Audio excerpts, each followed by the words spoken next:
Michael Johnson versus Stevie Ray takes place in the co-main event of UFC Fight Night 162 Singapore. Askren versus Maia, or Maia versus Askren. It should be Askren versus Maia, he's the bigger name, but who cares? Who cares?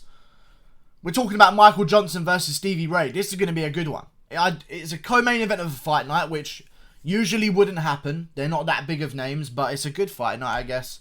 It's good. It's got some good contenders on it. They're the co-main event. I'm intrigued. I like the fight. I feel like Michael Johnson's got this one in the bag, though. I really do. I like Stevie Ray. I've seen him KO'd a few times recently. I don't like the sound of that. He got KO'd off Josh Emmett. Oh, no, this is Michael Johnson. We'll get to Michael Johnson's KO losses.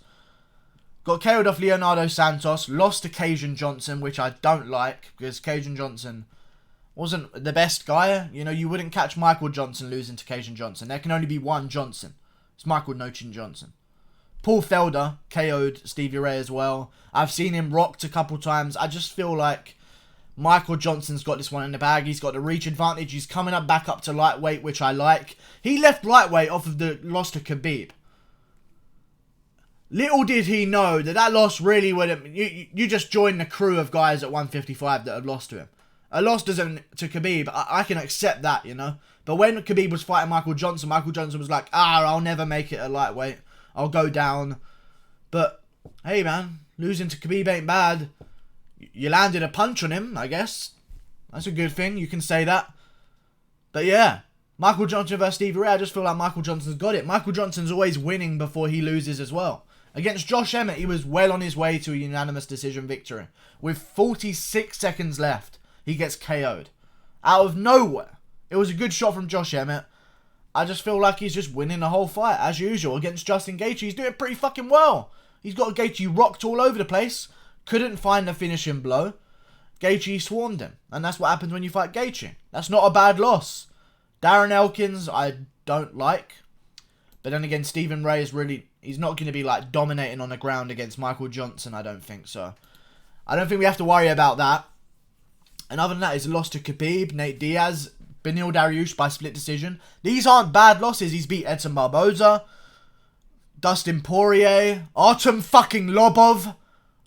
Hello? He's beat Artem Lobov. This fight's over. Stevie Ray stands no chance. Jesus, I completely forgot that he beat the GOAT himself. That changes the whole direction of my prediction. Michael Johnson 100% wins. There's no way he loses. You can't beat the GOAT and then lose to fucking Stephen Ray. There's no way. Stephen Ray's from Scotland. I should be representing my home, my countrymen. Even though I'm from England, it's the same country, really. Yeah, I just don't see him winning. I've seen him KO'd too much too recently. I feel like Johnson moving up in weight after a KO is good for him. Stephen Ray staying at the same weight. He's been KO'd a couple times. I just feel like Johnson's got him with the boxing. I don't think Stevie Ray has an option here to take this down to the ground and finish him. Stephen Ray doesn't really have the biggest KO power either. I mean, his last KO was... When was his last fucking KO? Jesus Christ. Fucking hell. Leonardo Mafra Teixeira. In 2015. And since then, nothing. No KOs. So I don't see him being able to finish this. I don't see him... He hasn't got a single finish win since 2015 by TKO. I don't see him being able to beat Michael Johnson, man. Michael Johnson's 19-4. A deceptive record. Because he's beat some of the best, including, I don't think I mentioned it earlier, Tony Ferguson. Of course. Ferguson got injured, but even still, that's a big win. I like Michael Johnson. I think if he wins this one, there's good fights for him at 55 as well. He can be right back in the mix. He has history with every guy. I wouldn't mind seeing him versus... I mean, if he wins this, he'll probably be ranked in the top 15. Maybe. Seeing as he has a win over Dustin Poirier, Tony Ferguson, shit like that. I don't know, man. There's fun fights at lightweight. Michael Johnson versus Alexander Hernandez. Michael Johnson versus Makhachev. That makes so much sense. Michael Johnson beat Stevie Ray here. In February or March, whenever they're going to do it, in the first quarter of 2020, they're going to do Khabib versus Ferguson.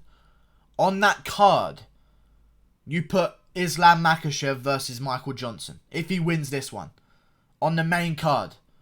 Everyone who knows Khabib knows who Michael Johnson is. So he's got connections with Khabib. Khabib's Evil twin brother Islam Makhachev coming up. Yeah, it's massive. That's a massive relation fight. All the storylines combined. You could sell that shit. Islam Makhachev, Michael Johnson. I'd love to see it, boys. I'd love to. And we can see Makhachev against a legit, like, very good lightweight that we know has been tested against the best. And see where he stacks up. Hopefully he wins. But we shall see. I just like his stand-up too much here. And I don't see Stevie Ray being able to KO him stiff. So, that's not going to happen. Like and subscribe. Thanks for watching. Click that button there. UFC 244 after this one. I'm live for every fucking Fight Companion if you don't know. So get to know. Goodbye. Big fights coming.